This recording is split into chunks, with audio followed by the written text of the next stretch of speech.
Gente querida, ¿cómo están? Bienvenidos a un episodio más de Cojámonos Cariño. Yo soy el doctor Juan Antonio Rodríguez Higuera, médico, educador y terapeuta sexual. El día de hoy estamos con un tema muy padre que ahorita nos los va a explicar mi compañera Andrea Ríos Sexo. ¿Cómo estás? Muchas gracias, Andrea. Querido. Yo soy Andrea Ríos Sexo San Juan, activista del placer sáfico y directora de vinculación de ella México. Y estamos, muy emocionadas porque en el marco del Día Internacional de las Personas con Discapacidad vamos a meternos hasta la cocina para entender realmente sobre placer, sobre erotismo, sobre derechos. ¿Por qué? Porque si queremos crear un mundo realmente inclusivo, abrazar realmente la diversidad, no nomás fijarnos lo que tienes entre las piernas, tenemos que hablar también de las personas con discapacidad, porque son 5 millones de personas en México. Y hoy nos importan, existen y tienen derecho a coger rico y a pasarla súper rico. Pues sí.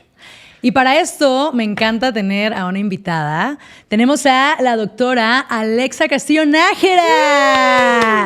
Gracias por acompañarnos, Alexa.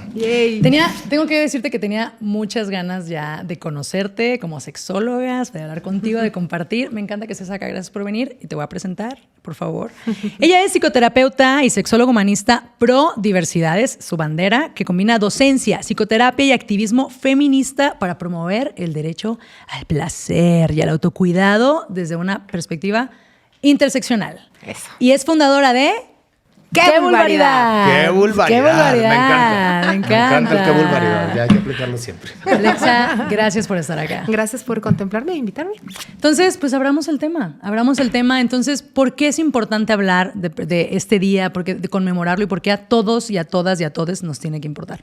Bueno, porque se escucha trillado, pero lo que no se nombra no existe. Y no es que no existamos las personas en situación de discapacidad, solo que cuando no nos nombran, no se validan, no nos ponen en leyes y no hay presupuesto. Entonces, es importante... Una cosa lleva a la otra. Sí. Una cosa lleva a la otra. Es importante nombrarlo y también promover también que tenemos derecho a coger rico.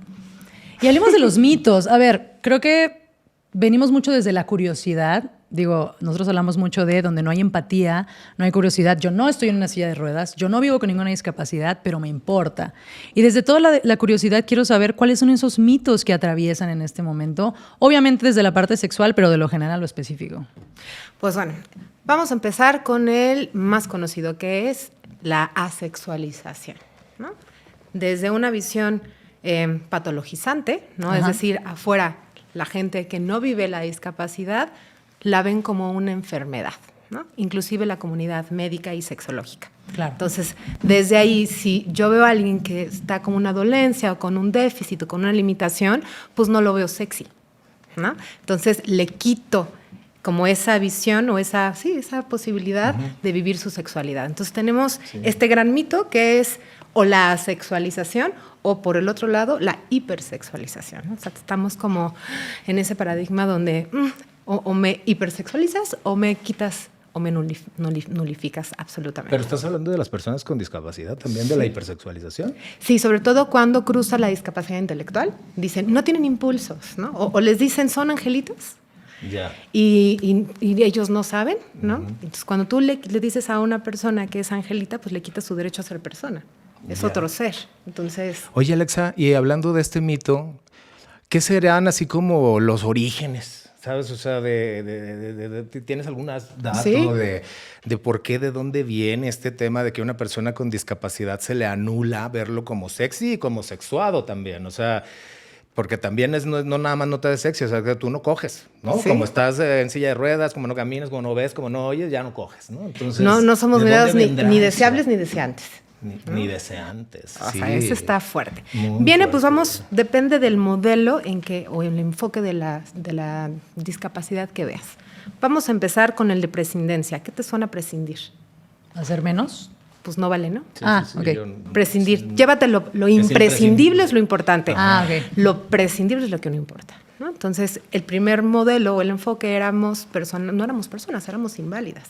Se nos mataba, ¿no? Con esta parte de la eugenesia. Si te nacía una bebé o un bebé con discapacidad, se les tiraba en un monte. Claro. O sea, prácticas desde Grecia, Roma, ¿no? Un rechazo desde... Un rechazo, ¿no? Después ya el modelo médico empieza con esta eugenesia, donde hay que esterilizar a los tontos, bueno, todo esto, ¿no? Lo que se dice. Anular, prescindencia, ¿no? Sí, de prescindir. Viene después el modelo asistencialista o religioso, que entra la caridad, entra la lástima, ¿no? Entonces ya no les matamos, pero ya... Pero pobrecitos, disminuidos, claro, ¿no? Entonces ahí ya empezamos a, pues, seguimos siendo inválidos, ¿no?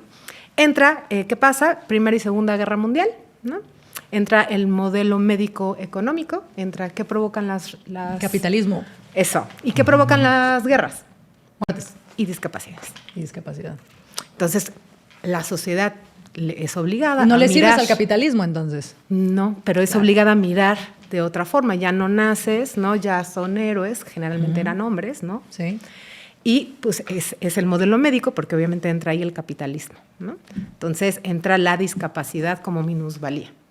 Y luego pasa, ¿no? Estamos ya ahorita entre el modelo social y de derechos, que ya empezamos a ver la salud como un derecho, no como una obligación.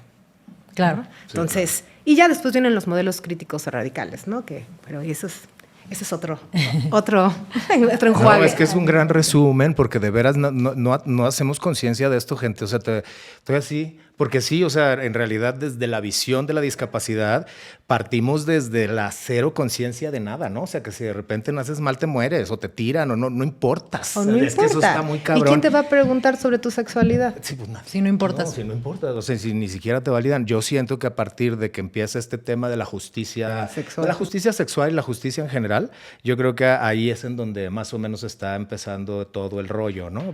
Pero, no sé, este tema de la justicia sexual en personas con discapacidad, ¿qué onda? ¿Cómo la vas viendo? Ay, pues vamos mal. O sea, como que el dicho al hecho, ¿no? Hay mucha Vamos trecha. mejor porque ya Alexa, se pero habla. antes de que, nada más, en esta parte introductoria, quisiera preguntarle al público, ¿estarías con una persona con discapacidad? ¿Invitarías a salir a una persona con discapacidad? ¿Tendrías un one night stand? ¿Pondrías de perrito? ¿Se la comerías lo que pudieras? ¿Te sentarías en su cara con una persona con discapacidad? Por eso es importante este episodio. Sí, o te da miedo porque con estos mitos que la voy a romper, creo. ¿no? Que es frágil, que ese es otro mito, ¿no? La fragilidad se va a romper, porque otra vez sí estamos ya avanzando en otros modelos, pero seguimos muy metidas, ¿no? Todavía la sociedad en este modelo médico rehabilitador, ¿no? Entonces hay que cuidar, ¿no? No. Entonces vienen aquí como muchas cositas todavía que hasta la forma de nombrar incomoda. ¿O qué voy a poder hacer? A lo mejor también viene desde una ignorancia de, bueno, es que ¿qué puedo hacer con una persona con estas características? ¿No? Desde la ignorancia. Y ese miedo de no incomodar también puede ser desde la empatía. Pues sí, pero al final la cama es cama, ¿no? La cama es cama. Y la mente y el cuerpo ahí está, ¿no? Y la boca come y todo. Entonces sí, esta parte de la sexualización es muy fuerte, porque aún 2025, ¿no? Casi 26. Casi 26, todavía venimos arrastrando un montón de cositas. Yo me accidenté hace 20 años, cuando tenía 18 años, y pues vivimos en un país donde pues nos asexualizan totalmente, ¿no? Sobre todo a las personas con vulva. A las personas con pene es, si eres heterosexual, ¿no? Búscate una mujer para que te cuide, ¿no? Claro, y a las personas con vulva es como, pues, ay, ya no sirves, ya no vales, estás disminuida, ¿no? Que son algunas cositas. ¿Quién se va a hacer cargo de ti? Porque si ya no sirves para cuidar, ¿para qué sirves? ¿No? Entonces, la primera vez que yo pregunté a un médico, ¿no? ¿Qué onda con mi sexualidad a mis 18 años? Fue, ay, esto no es importante, ¿no? Entonces, ¿cuántas personas? Claro. ¿Y qué sentiste allí? Pues mira, tenía 18 años y siempre he sido como despiertita y abiertita. Entonces, como que me dio corajito. Y a mí, de la tristeza al enojo, prefiero enojarme, porque el enojo me da impulso. Entonces, volví a preguntar a otra persona. Hasta que tuve, y volví a preguntar, hasta que encontré las respuestas. Te dijo, mijita, ponte a coger y a mamar, que el mundo se va a acabar. Sí, fue un sexólogo y que me invitó a estudiar sexología. Entonces, no estaba yo encontrando respuestas. Entonces dije, bueno, hay que crear investigación situada. ¿Y cómo fuiste construyendo este sentirte sexy, este sentirte poderosa, este comunicárselo a tu pareja, con los vínculos que estuviste o que fuiste construyendo? ¿Cómo fue esa historia? Pues mira, al principio fue muy duro porque estaba construida como toda la sociedad, ¿no? Con todos estos mitos del amor romántico, todos estos mitos de la estética, de la violencia estética. Entonces, eso ya estaba en mí, metido. Pero el cruce de la discapacidad, haz de cuenta que le pone un 1000%. Claro. ¿No? Entonces, por supuesto que al principio era como, pues no sirvo, no valgo, ¿quién va a querer conmigo? ¿Quién va a sentir, o sea, quién se va a sentir atraída o atraído por mí? ¿No? Y sobre todo, y si se sienten atraídos, o sea, si sienten atracción, ¿qué clase de gente va a sentir atracción por mí? Son estos mitos también que yo un síndrome del impostor a tope, ¿no? Tope. Entonces, pues sí, las primeras parejas, sobre todo la primera, pues fue horrible, ¿no? Porque si me decía, tú tienes que agradecer que alguien como yo esté como tú. Ay, chinga tu madre, güey, hasta ahorita. Tu madre. ¿Sabes qué fue lo peor? Que yo le dije, sí, tienes razón. Obvio. Claro, obvio, tenía 19 años. Sí, ¿Qué le iba a decir? 19 años, sí. Era pues un hombre, ¿no? Alto, ya estás feo, pero estabas guapo hace 20 años. Entonces fueron un montón de cositas que fui necesitando trabajar en mí. Claro. Para desde ahí compartirme, porque si yo quiero compartirme para que tú o tú me hagas sentir bonita, pues no. Que es el trabajo que tenemos mujeres y hombres en esa edad tan vulnerable, ¿no? El valorarnos, el construirnos, el amarnos, solo que aquí obviamente la sociedad le puso otra barrera encima. Eso. ¿No? Y entonces, hoy en lo que promueves, ¿qué es lo que has visto tanto de las personas que tienen estos miedos y estos preconceptos de relacionarse con personas con discapacidad hasta las mismas personas con discapacidad? ¿En dónde estamos hoy? Pues mira, ahora sí que la diversidad de la diversidad de la diversidad, ¿no? O sea, hay, no sé si conocen este término de personas devotis. No. ¿Devotis? ¿Devotis? No, no sé qué es. Que son personas que sienten atracción erótica y sexual por personas con discapacidad. Okay. ¿Única y exclusivamente o está ¿Cómo en se su...? llama? Devotis. Devotis o devotés. Okay. Y hay un espectro, porque no todo es fijo, ¿no? Okay. Es como a una persona que le gustan los tacones o le gustan las personas rubias, ¿no? Okay. Entonces es un espectro, ¿no? Va. Pero el espectro depende de la persona que esté deseando, porque a mí me puede gustar las personas tatuadas y no me importas tú ni tu persona mientras tengas tatuajes. Entonces te cosifico. Ahí te cosifico. Pero si me gusta la persona y aparte tiene tatuajes, wow, ¿no? Pues sí. Eso es muy diferente. Por eso hablo del espectro. Hay personas devotes o devotis donde le interesa conocer a la persona y que viva una discapacidad es como, me prende más. Y hay personas que cosifican a las personas en situación de discapacidad y no les importa per se la persona, sino que tienen discapacidad. Entonces, claro. Por eso hablamos... Es la la parafilia. El fetiche. Sí, sí. Pues, y eso es cosificación. Cosificar, sí. O sea, es como si fuéramos un objeto, ¿no? Entonces, ¿y has visto una creciente o un incremento, un cambio en cuanto a parejas, tanto personas que se escogen con discapacidad o que la vida las junta y parejas también con diversidades funcionales distintas? Sí, ahora sí que esto es de colores, ¿no? Lo que sí he visto más es esta creciente, ¿cómo lo digo? Habemos más personas diversas que nos cruzan las diversidades funcionales, por ejemplo, más abiertas a las no monogamias, claro, a la diversidad sexual, ¿no? Porque digamos que ya nos cruzan de diferentes cosas, ¿no? Sobre todo el género, que bueno, lo podemos hablar más al ratito. Sí, y entonces hoy nos encontramos en la lucha todas las diversidades de poner la interseccionalidad en medio, ¿no? Porque digo, definamos hay personas... interseccionalidad, porque siento que la gente no le entiende todavía. Tienes razón, Juan. Interseccionalidad for dummies. ¿Cómo le explicarían interseccionalidad a una persona de 5 años? Bueno, es todo lo que te cruza. Pones a la persona en un centro, ¿no? Y es lo que te cruza. Por ejemplo, todas estas intersecciones y simultaneidad, ¿no? Okay. Por ejemplo, mi interseccionalidad es que soy mujer, ¿no? Que soy mujer disca, o sea, me cruza la discapacidad, que soy mexicana, o sea, te cruza todo. Okay. Entonces son los diferentes cruces. ¿Qué cruzaría, Juan? Pues que soy hombre, que soy homosexual, que soy latino, que soy médico. El médico... ¿no? Pues sí, también porque es una cosa de privilegio. Porque por ejemplo, hay muchas veces que... bueno, no, ahora creo que ya no... Y aparte yo soy sexólogo, es mucho más fácil. Pero vamos a pensar que fuera yo el cardiólogo de no sé qué. Entonces, de repente, si ya me abro como homosexual, ya no voy a ser el cardiólogo, voy a ser el cardiólogo gay. Exacto. Y eso es en lo que afecta a la interseccionalidad. Yo inclusive lo había explicado como las batallas con las que nos cruzamos en esta sociedad, pero sí con una carga valorativa, ¿no? Por ejemplo, tengo privilegios. ¿Debería contar mis privilegios en esa cruzada o nos enfocamos más en las batallas? Son el cruce de los privilegios y las opresiones. Porque Entonces, tanto los privilegios que tienes, pero se ven cruzados por esos, desventajas sociales, porque sí son retos y desventajas que tienes que atravesar. Sí. Por ejemplo, no va a ser lo mismo la vivencia de una mujer cis heterosexual que nació en la Ciudad de México, en la capital, que una mujer lesbiana indígena de la Sierra de Chiapas. Exacto. Claro, por eso dicen que el feminismo, hay muchos feminismos, ¿no? El Eso. feminismo de la mujer blanca y el feminismo de la mujer latina. Y no van a ser las mismas O barreras negra. que va a enfrentar esa misma persona, aunque tenga el mismo diagnóstico. Entonces, hoy hablamos de interseccionalidad y creo que uno también en esta educación sexual que vemos es ponerla siempre al centro.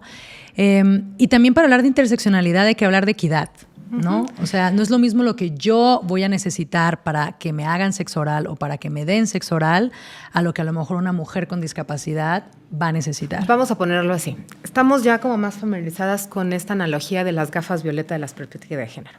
O sea, ver las cosas con perspectiva De género, y que son las gafas violeta, ¿no? Están como más conocido esa... ¿Te sientes familiarizado con ese término? No. ¿Qué son Las gafas violetas son, es como una analogía cuando te De las ves el pones. morado y puedes ver como justamente la perspectiva de género, todos estos temas, estos cruces que diferencian a los géneros, ¿no? Sí, Cómo les literal, cruzan. te las pones. Te las pones. Tus pinches gafas, güey, Entonces, las tienes, te hace falta. para mí las gafas interseccionales son como, son unas gafas, pero vas desbloqueando colores, ¿no? Entonces, la interseccional me permite desbloquear la mirada violeta para ver el género, pero también hay otro color para el capacitismo y de la diversidad y la discapacidad, hay otro para niñez. Entonces vas desbloqueando como racismos, clasismos, entonces vas así como desbloqueando niveles de tus niveles de aplicaciones de enfoques. upgrade para Y pues tus ahora gafas. sí que cuando te pones las gafas, ya aunque te las quites, ya ves las cosas. Ya ves Es que yo las me acuerdo cosas. mucho de cuando hablábamos Para de un niño de 5 interseccionalidad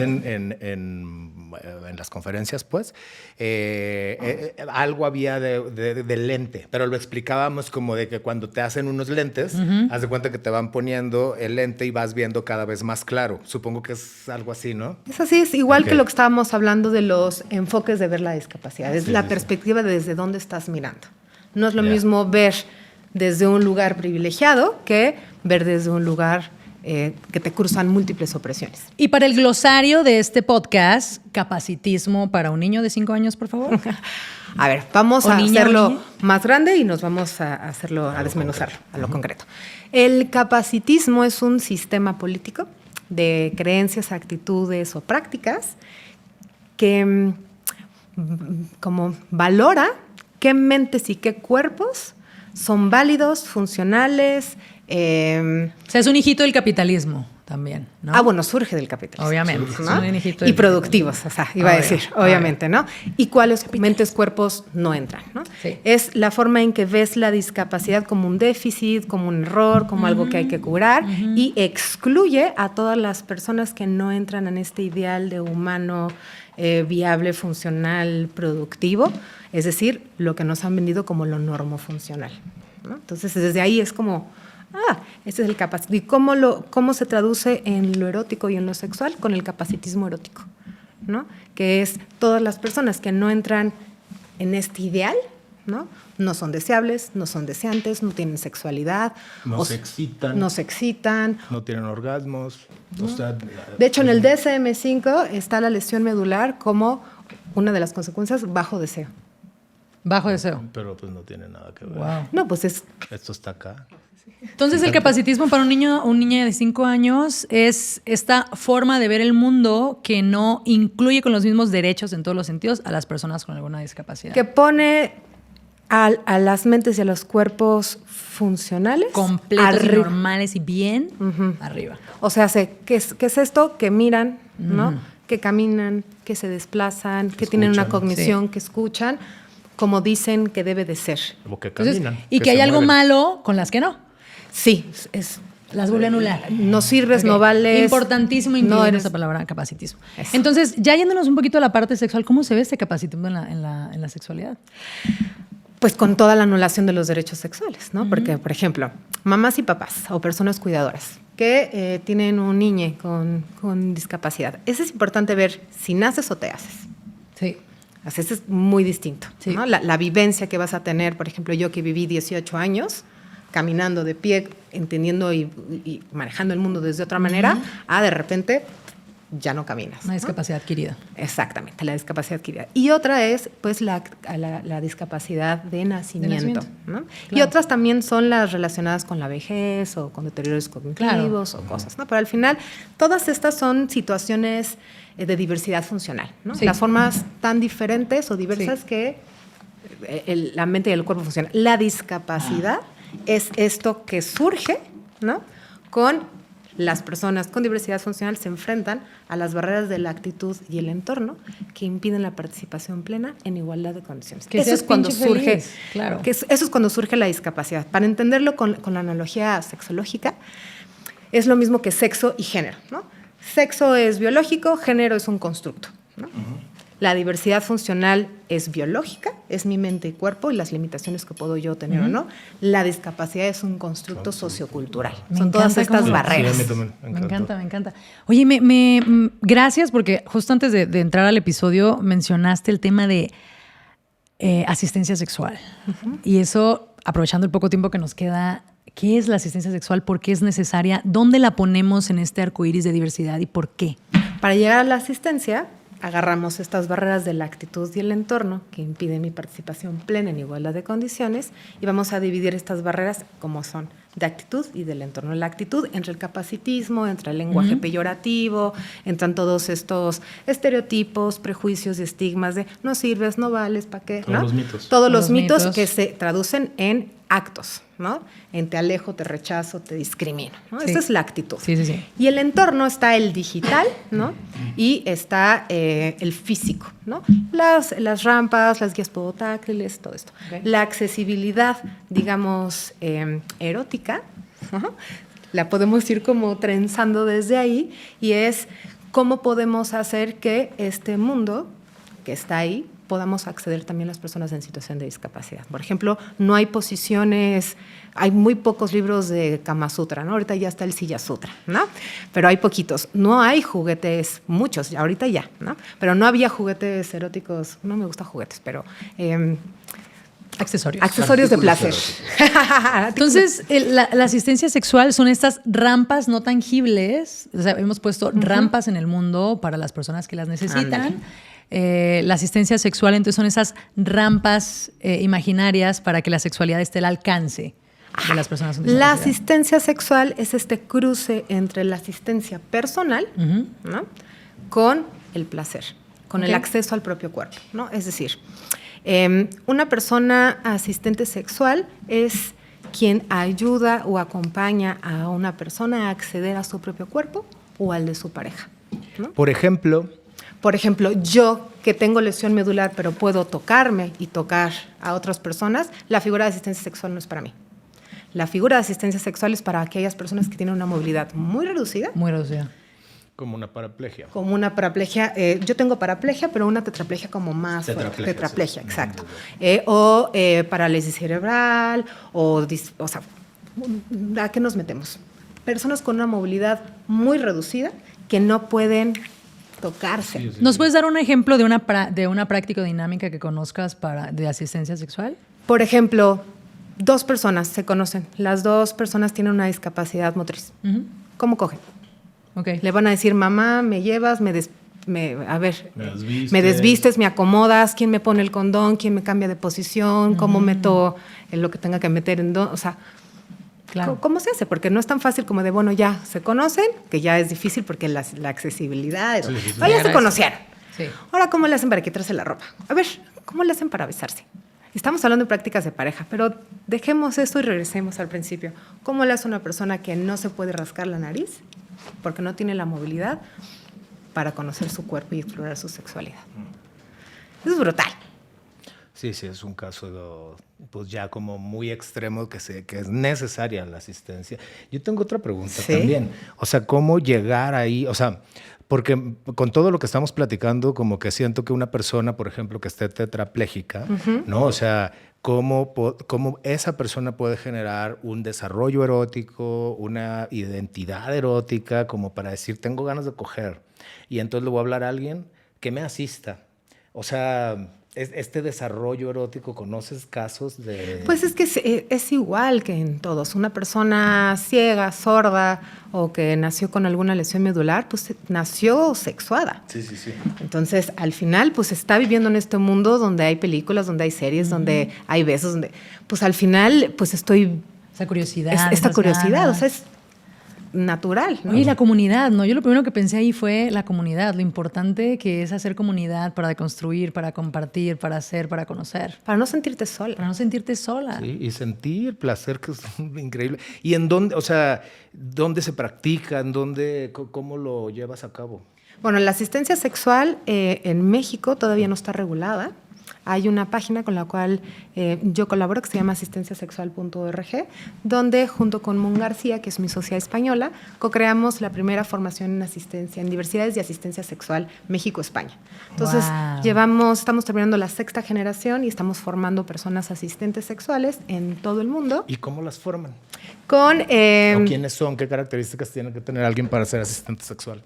Pues mira, sensibilidad, disposición y buen trato, ¿no? Okay. Porque al final, para empezar, hay estas dos figuras. Ser una persona buena prácticamente, lo cual es bastante difícil. Pero no como caridad, porque es un servicio y se paga. Claro. O sea, no es caridad, no le estás haciendo un favor, es una chamba, claro. ¿no? Aquí en México no está regulado, no se está buscando como trabajo sexual, porque en México todavía se espantan mucho. Ok. En México se está empujando como con el marco de derecho a la salud.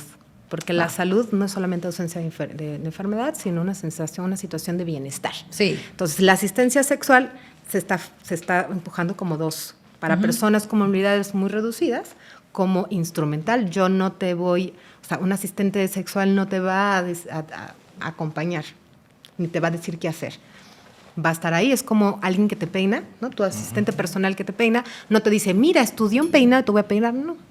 Es, quiero que me peines de esta manera, la cola, 2 colitas, flecos y súbele, bájale. Así es de manera instrumental. No se accede al cuerpo del asistente sexual, no hay besos, no hay una interacción. No, o sea, no interactúan, Sí, no se hace un trío. ayudan. No se arma el trío. Tenía yo esa... No se arma el trío. Este otro modelo es el acompañamiento erótico. Okay. Que eso también está bien que bonito. también podría ser un servicio que podrían incluir las asistentes sexuales. Sí, ¿no? Sí, por supuesto, pero es otro marco. Okay. O sea, cuando hablamos de asistencia sexual, hablamos de derecho al acceso al propio cuerpo. Okay. Claro. Entonces, yo no puedo hablar que por ser una persona con discapacidad tengo derecho al acceso al otro cuerpo. Al otro cuerpo se accede por consenso. Claro. ¿No? Entonces, esa es una forma y la otra es personas con discapacidad intelectual. ¿Cómo le enseñas a masturbarse, a erotizarse, a tocarse? ¿No? Entonces, A darle su derecho. a darle su derecho, ¿no? Entonces, ahí vienen como... Entonces, es ver Es la súper sexualidad desde otra es incluir esta sexualidad en nuestra sexualidad también.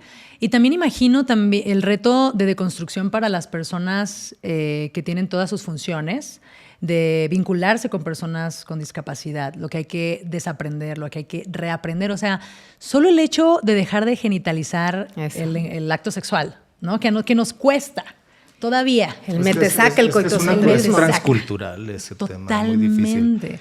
Pero para concluir este punto, ¿las personas con discapacidad son cogelonas o no son cogelonas? Ay, claro. Son recogelonas. Recogelonas. Y aparte, en un general, obviamente es por generaciones, ¿no? Ahorita bueno, hay más apertura, hay más generación. presencia, ¿no? Pero antes era muchos más mitos, mucho más estereotipos, aprovechaban el momento para salir. Pero también hay personas, o sea, otra vez en la diversidad, hay personas que son cero cogelonas porque están llenas de mitos, prejuicios, es que miedos. Eso me refería en la pregunta que te hacía hace Entonces, rato. depende dónde. Sí, depende Totalmente. de dónde y de la persona también. Esa era un poquito la pregunta que te hacía hace rato de que, pues si de repente naces así o tienes la discapacidad adquirida, pues de repente como que siento yo no sé, no es mi experiencia, pero siento que sí, en tu vida pues no es un desarrollo creo yo, erótico, de identidad de género, pues porque estás con estas, ¿cómo se llama? Estigmas, ¿no? Esta discriminación constante de tú no, y pues de alguna manera te la crees, ¿no? Pero fíjate que es bien interesante esto. Aún así hay desarrollo de identidad erótica, sí. Aún hay desarrollo de identidad personal, ¿no? Sí. Y que ahí el género cruza de manera distinta. Okay. Porque no es lo mismo ser una mujer cis que una mujer trans que una mujer con discapacidad, ¿no? O sea, eso es importantísimo, ¿no? Porque me cruza, mientras que a una mujer cis heterosexual se le exige la reproductividad, se le exige el cuidado, ¿no? A mí a mí no, pero claro, a mi colectivo se me esteriliza. Exacto. Entonces, mientras a ti te cosifican y te hipersexualizan y dicen, wow, a mí ni me voltean a ver, ¿no? Yeah. Entonces, el género, todos estos mandatos de género, ¿no? Igual un hombre, ¿no? Totalmente. Si un hombre, ¿qué es un hombre en esta etiqueta rígida? Ponedor, ¿no? Potente, fuerte. Sale a trabajar todos los días, me mantiene. Y cuando te cruce la discapacidad, ¿cómo se construye la masculinidad con la discapacidad? O sea, afecta el género. Sí. Pues influye. Lo influye más bien. Lo influye. Influye, claro que sí. Y ahí demuestra mucho cómo las expectativas sociales hacen el género. Y ahí entra también toda la diversidad sexual, porque pues obviamente hay personas trans con discapacidad, hay personas lenchas, áficas, homosexuales, queers, sobre todo hay mucha población queer por mismo esto que es no binarias, ¿no? A ver, pues o yo no termino de entender qué es ser un hombre o qué es una mujer, o ya lo entendí y yo ni entro ahí. Entonces no es que yo haya elegido ser no binaria, pero no me siento tan mujer o no me siento tan hombre porque pues eso que dicen que es ser hombre y mujer a mí no me cruza de la misma manera. Entonces y esto ha pasado mucho en procesos de deconstrucción, cuando empiezas a abrir tu mente a una idea, de construir, a darte cuenta, bla, bla, bla, bla, bla, no puedes parar. Entonces empiezas cuestionándote el género, tu identidad, tu orientación, todo. Y toda la parte también de la forma en que nos relacionamos con otras personas. Por eso digo que también hay mucha población no monógama, ¿no? Que le entra como a otras diversidades relacionales justamente por abrirte de la mente, que hay otras posibilidades. Y como el amor romántico no me contempla a mí. Claro. Pero el mundo disruptivo sí, ¿no? Por eso también hay mucha gente también en el BDSM, donde hay consenso, o sea, en el mundo de las diversidades, ahora sí hay altos niveles kinkies. También hay niveles kinkies. Mira. Pues, ¿no? Que por cierto, no he visto ni en Tinder ni en Bumble sáficas con discapacidad, ¿eh? Ahí. Un llamado. Bájense. Te están buscando.